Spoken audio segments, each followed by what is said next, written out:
हर शहर हर खबर में खुशामदीद। सबसे पहले रुख करेंगे पंजाब का।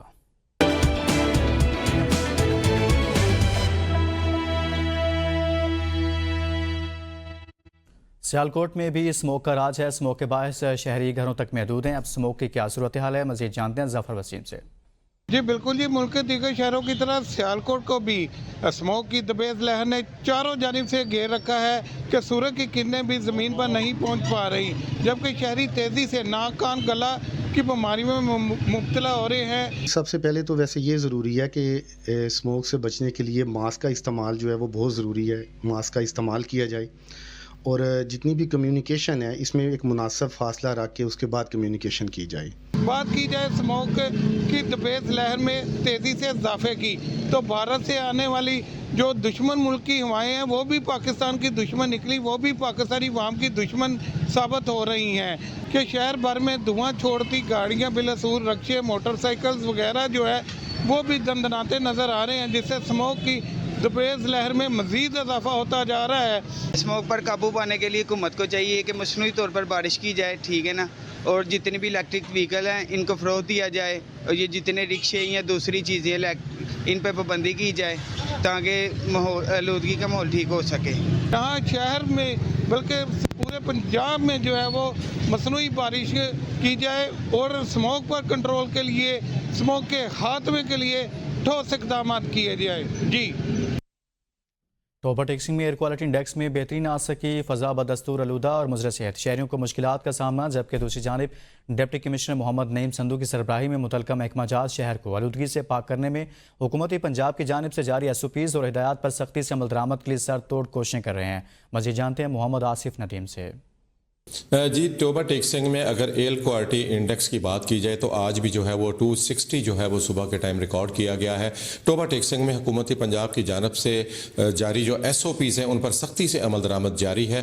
भट्टों को गिराया जा रहा है, जहाँ पे आग लगाने के वाक़यात हैं उनके खिलाफ कार्रवाई की जा रही है। उसके अलावा शहरियों में जो है वो मास्क पहनने के लिए जो है वो भरपूर कैंपेन चलाई जा रही है और जितने भी एंटी स्मोक एलिमेंट्स हैं उनके खिलाफ जो है उनकी रोकथाम के लिए भरपूर कार्रवाई की जा रही हैं। इस वक्त मेरे साथ मौजूद हैं डिप्टी कमिश्नर टोबर टेक्सिंग मोहम्मद नईम संधू। उनसे बात करते हैं और उनसे जानते हैं कि क्या क्या इक़दामात बरूए कार लाए जा रहे हैं। नंबर 1 तो हमारी जो स्मोक एमिटिंग व्हीकल्स हैं, जो धुआं छोड़ने वाली गाड़ियां हैं, उनके खिलाफ क्रैकडाउन किया जा रहा है, जिसे हमारी ट्रैफिक पुलिस, सेक्रेटरी RTO तमाम जो रिस्पेक्टिव ACs हैं वो इसमें भरपूर तरीके से शिरकत कर रहे हैं। अभी तक हम तकरीबन 350 से ज़ायद गाड़ियाँ जो हैं स्मोक एमिटिंग व्हीकल्स उनको चेक कर चुके हैं। साथ साथ जो हमारे भट्टे हैं जहाँ से जो ज़िगज़ैग टेक्नोलॉजी पे शिफ्ट हुए हैं और जो टाइप ऑफ फ्यूल वो बर्न कर रहे हैं उनको भी चेक किया जा रहा है। हमारे पास 170 भट्टे ऑपरेट कर रहे हैं जो कि ज़िगज़ैग टेक्नोलॉजी पे हैं, लेकिन ऐसे कोई 15 भट्टे जो कि ज़िगज़ैग टेक्नोलॉजी पे नहीं थे या जो उम्दा क्वालिटी का फ्यूल यूज़ नहीं कर रहे थे उनको मिसमार किया जा चुका है। जी, टोबर टेक्सिंग को स्मोक फ्री बनाने के लिए और एयर क्वालिटी इंडेक्स को बेहतर बनाने के लिए डिप्टी कमिश्नर मोहम्मद नईम संधू की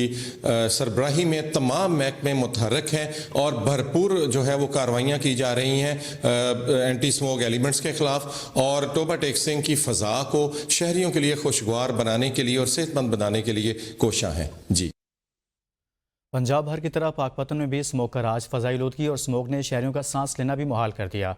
शहरी मुख्तलिफ बीमारियों का शिकार होने लगे हैं। मज़ीद जानते हैं हसन अब्बास बुखारी से। जी, अगर पंजाब भर की तरह पाकपतन में भी स्मोक ने पंजे गाड़ लिया है। आज 5 रोज हो गए हैं, सूरज की आंख किसी ने नहीं देखी और स्मोक में खातर का इजाफा हो रहा है। मेरे साथ एक शहरी मौजूद है, इनसे स्मोक के वाला से गुफ्तगू करते हैं। जी बिल्कुल, डिस्ट्रिक्ट पाकपतन में भी स्मोक ने डेरे अपने जमा लिए हैं, जिसकी वजह से बहुत सी बीमारियां मुज़र असरात की वजह से पेश नज़र हैं और डिस्ट्रिक्ट के इंतज़ामिया जो है इसके बारे में तहफ़्फ़ुज़ात कर रही है और इसकी वजह से धुआं छोड़ती गाड़ियां, इंडस्ट्रीज़ का वेस्टेज जो जलाया जाता है, चिमनीज़ का धुआं जो है वो बेसिकली जब धुंध में शामिल हो जाता है तो वो स्मोक का कारण बनता है, जिससे हमलज़दा औरतें, बच्चे और बूढ़े उनके लिए बीमारियाँ पैदा होती हैं जैसे कि शॉर्टनेस ऑफ ब्रीथ और इसके अलावा स्किन की, आइज़ की जो बीमारियां हैं वो लाहक होती हैं। जी बिल्कुल, शहरी की बात आपने सुनी। स्मोक खतरनाक एक वायरल है जो अपने मुख्तलिफ बीमारियों की शक्ल में बढ़ रहा है। स्मोक से बचने के लिए हमें एहतियाती तदाबीर पर अमल करना चाहिए। जी, स्टेट बैंक की तरफ से शरह सूद में कमी को सनतकारों ने ऊंट के मुंह में जीरे के मुतरादिफ करार दे दिया। सनतकारों ने शरह सूद को सिंगल डिजिट में लाकर मजीद लीव देने का मुतालबा किया है। मजीद जानते नुमाइंदा ABN न्यूज़ शेख ताहिर मेराज से। हाँ जी बिल्कुल, इस टाइम हम मौजूद हैं डेरा Ghazi Khan chamber of commerce में, जहाँ पर हमारे साथ इस वक्त मौजूद हैं नायब सदर chamber of commerce Mirza Asif Iqbal. इनसे जानते हैं कि ये जो शरह सूद में कमी गई हुई है, इसमें ताजरों को क्या रिलीफ मिलेगा और मजीद हुकूमत से ये क्या मुतालबा करते हैं। सबसे पहले तो मैं चैम्बर ऑफ फेडरेशन पाकिस्तान और चैम्बर्स की तरफ से हमारा मुतालबा था कि नवंबर में शरह सूद को कम करके सिंगल डिजिट्स पे लेके आया जाए, लेकिन वो अभी तक कुछ नहीं हुई। अभी सिर्फ गवर्नमेंट ऑफ पाकिस्तान ने 2.5% कम किया, जो कि ऊँट के मुंह के जीरे के बराबर है। तो इससे कोई कमी वाक़ई नहीं हुई महंगाई के अंदर। तो लिहाजा हमारा मुतालबा है कि उसको कम अज़ कम सिंगल डिजिट में लेके आया जाए। नवंबर में, दिसंबर में इसको हर हाल में सिंगल डिजिट में लेके जाए, ताकि उसका जो असर है वो आम आवाम पर वाज़े नज़र आए, महंगाई में कमी वाक़ई नज़र आए। जी बिल्कुल, यहाँ पर मौजूद नायब सदर चैम्बर ऑफ कॉमर्स का कहना था कि हुकूमत पाकिस्तान को चाहिए कि जो शरह सूद है इसको सिंगल डिजिट पे लेकर आए, ताकि ताजरों को कारोबार करने में आसानी और आवाम को भी खासा रिलीफ दे सके। जी रहीम यार खान में मौसम सरमा के आगाज़ पर मुख्तलिफ जगहों पर ड्राई फ्रूट्स के स्टॉल सज गए, जबकि महंगाई की वजह से शहरी बादाम, काजू, पिस्ता का जायका भी भूल गए। महंगाई से दुकानदार भी परेशान है। मज़ीद जानते हैं उज़ैर उल हक चौधरी से। आज बिल्कुल मौसम सरमा शुरू होते ही रहीम यार खान के बाज़ारों में ड्राई फ्रूट्स के स्टॉल जो हैं वो सज चुके हैं, जहां पर शहरियों के लिए बादाम, पिस्ता, काजू, खजूर समेत दीगर जो ड्राई फ्रूट्स हैं वो सजा दिए गए। हमारे साथ दुकानदार मौजूद हैं, हम इनसे जानते हैं। सर बताइएगा, कारोबार के हवाले से महंगाई है और महंगाई का एक तूफान है, मगर जो है ड्राई फ्रूट के मज़े मिले, क्या कहेंगे इस हवाले से। सर्दियों की आमद है, इसलिए हमने अपने स्टॉल सजा लिए हैं, लेकिन बस जो तंगी है वो रेट की काफ़ी इजाफे होने की वजह से बस हम अभी ये कर रहे हैं कि इंशाल्लाह इस साल का सीज़न हमारा बहुत अच्छा गुजरे। रेट तो काफ़ी ज़्यादा अप हो चुके हैं, जिसकी वजह से अपना जितने भी कस्टमर हैं वो इस रेट की वजह से काफ़ी मुतासर हो गए। सर मुझे बताइएगा कि आज जो है वो बादाम का क्या रेट है, काजू का रेट का थोड़ा सा बताएंगे, और बताएंगे हमारे नाज़रीन को कि पिस्ते का क्या रेट है। जैसे बादाम जो है वो आप देखें कि इस टाइम 2600 से लेकर 3200 रुपये पर केजी है। पिस्ता जो है 3400-3600 रुपये किलो है, और काजू जो है वो 3400 रुपये किलो हो चुका है। इस मुतालबा तो गवर्नमेंट से हमारा यही है, खुदारा इनके रेटों को कम करा जाए, ताकि हर गरीब आवाम की पहुँच तक हो, हर गरीब का बच्चा भी ड्राई फ्रूट इस्तेमाल कर सके। जी बिल्कुल, आपने बात सुनी दुकानदार की, जो डॉक्टरों को फीसें भरनी है वो ड्राई फ्रूट खाकर जो है वो अपनी ताकत को बढ़ाएं। इन्होंने मुतालबा किया हुकूमत पाकिस्तान से कि ड्राई फ्रूट्स के रेट्स को इस सीज़न में कम किया जाए, ताकि ज़्यादा से ज़्यादा लोग इसको ख़रीद सकें। जी गढ़मोट में अशिया खुरनोश के रेट आसमान से बातें करने लगे। सब्जियां, फ्रूट, दालें, घी और गोश्त अवाम की कुव्वत ख़रीद से बाहर हो रहा है। मज़ीद जानते हैं मंजूर जट से। जी इस वक्त मैं सब्ज़ मंडी गड़ा मोड़ में मौजूद हूँ। यहाँ पर सब्जियात, टमाटर, मर्च, कद्दू, प्याज, टिंडे, टमाटर, हर चीज़ का रेट आसमान से बातें करने लगा है, और फ्रूट की कीमत तो इंतहाई ऊपर है। गरीब आदमी की कुव्वत ख़रीद से बाहर होते जा रहे हैं। मेरे साथ एक शहरी मौजूद है, उनसे पूछते हैं। जी महंगाई के हवाले से सूरत हाल जो है रोज़ बरोज़ बिगड़ती जा रही है। सब्ज़ियाँ जो हैं उसमें आम आदमी की पहुंच से दूर होती जा रही हैं, और इसके अलावा घरेलू जो किचन का सामान जैसे घी है, ऑयल है, और जो दीगर चीज़ें हैं वो भी आसमान से बातें कर रही हैं, जिसमें एक आम आदमी जो है उसके लिए अपना चूल्हा चलाना बहुत ही मुश्किल होता जा रहा है। इसके अलावा फ्रूट की बात करें तो फ्रूट तो गरीब आदमी उसके बारे में सोच भी नहीं सकता, लेना तो बहुत दूर की बात है, इसलिए कि वो सब्ज़ी लेके जाए, घी लेकर जाए, या वो क्या करे। तो आला हुकाम से इस बारे में दरख्वास्त है कि इस खुद साख्ता जो महंगाई है उसके बारे में कोई लाहा अमल तरतीब दिया जाए, और मार्केट का दौरा करें, जो खुद साख्ता महंगाई है उस पर कंट्रोल किया जाए। जी इनका कहना था कि बिल्कुल ऐसे ही है, महंगाई जो है ना वो सर से ऊपर हो चुकी है, आसमान से बातें करने लगी है, और तमाम चीज़ें गरीब आदमी की कुव्वत ख़रीद से बाहर होती जा रही हैं। हमारा वज़ीर आला पंजाब और हुकूमत पंजाब से मुतालबा है कि ये खुद साख्ता महंगाई को जल्द ख़त्म किया जाए, ताकि गरीब के चूल्हे जल सकें। जी मानावाला में गैर एलानी लोड शेडिंग का सिलसिला तवील हो गया। शहरियों का कहना है कि रात के औकात बिजली बंद रहना मामूल बन गया। फजर की नमाज के वक्त बिजली ना होने से मुश्किलात का सामना करना पड़ता है। मज़ीद जानते हैं राना मुतासिर से। बिल्कुल मानावाला में गैर अलानिया लोड शेडिंग का सिलसिला बादस्तूर जारी है। मैं आपको बताऊं कि रात 3 बजे से लेकर सुबह 9 बजे तक मामूल बन चुका है महकमा वापडा का लोड शेडिंग करना। इस मौजू पर बात करने के लिए एक शहरी भी मेरे साथ मौजूद है, उनसे मजीद बात करते हैं। लाइट इतनी जाती है कि इधर कोई खाल ही नहीं है। बुजुर्ग शहरी हैं वो इधर धक्के खाते हैं। लाइट ना होने की वजह से सारा मसला ख़राब है। नमाज पढ़ने में भी दुश्वारी आती है, मस्जिद जाने में भी दुश्वारी आती है। जो मानावाला के अवाम है, इनको चाहिए कि वापडा के खिलाफ एक्शन लिया जाए। ठीक है, तो इसके बाद हम वज़ीर आला पंजाब मरियम नवाज से गुजारिश करते हैं कि यहाँ लाइट का या लोड शेडिंग का सिलसिला है वो ठीक किया जाए। रात 3 बजे लाइट जाती है, सुबह 8 बजे आती है। इसके बावजूद कोई भी इधर सुनने वाला नहीं है। जी बिल्कुल, इनका यही कहना है कि मस्जिदों में पानी की कमी आ जाती है, रात फजर की नमाज पढ़ने में बहुत दुश्वारी का सामना करना पड़ता है। इनका यही कहना है कि जो लोड शेडिंग है बिल्कुल ये 3-4 दिन से बादस्तूर जारी है। इनका ये मजीद कहना है कि जो मरियम नवाज है वज़ीर आला पंजाब, उनको नोटिस लेना चाहिए ताकि इलाका मानावाला में लोड शेडिंग का सिलसिला बंद हो सके। जी वापस आएंगे इस ब्रेक के बाद।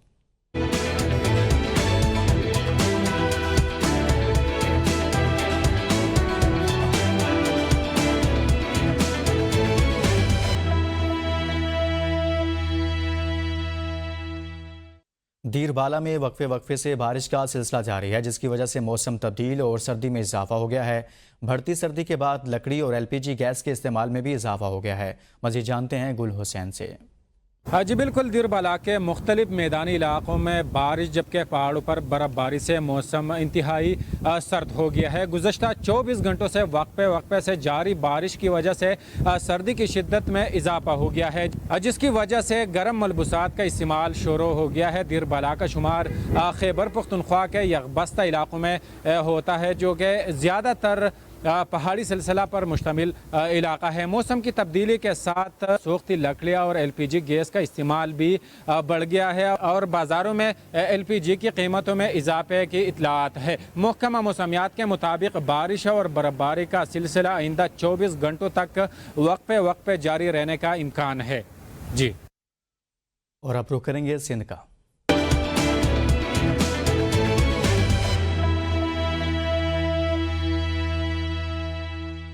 नवाबशाह शहर में बदतरीन लोड शेडिंग से मामलात ज़िंदगी शदीद मुतासिर हैं। आम सारिफिन के साथ साथ ताजर बरादरी भी बिला जवाज़ बिजली बंदिश से परेशान है। ताजरों का हुकूमती वज़ीर बराए पानी बिजली और हेस्को चीफ से लोड शेडिंग ख़त्म करने का मुतालबा है। मज़ीद जानते हैं नवाबशाह से नुमाइंदा ABN न्यूज़ बिलाल अहमद कुरैशी से।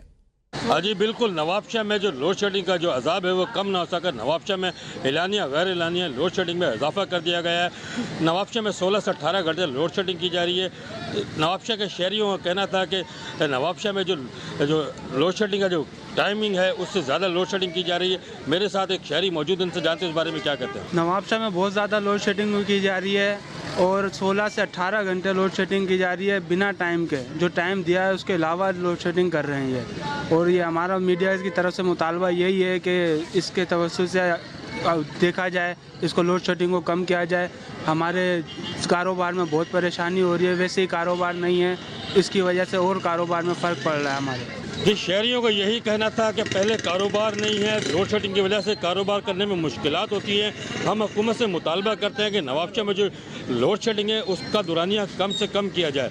जी, सिंध की तरह दादू ज़िला में भी धान का फसल पक कर तैयार होने के बाद मार्केट में पहुंच गया है, लेकिन दूसरी तरफ सरकारी दाम कम मिलने से किसान सख्त परेशान है। किसानों का कहना है कि फसल पर खर्चा ज़्यादा होता है मगर इसकी वैसी कीमत नहीं मिलती। मज़ीद बता रहे हैं दादू से मुबीन पेनहोर।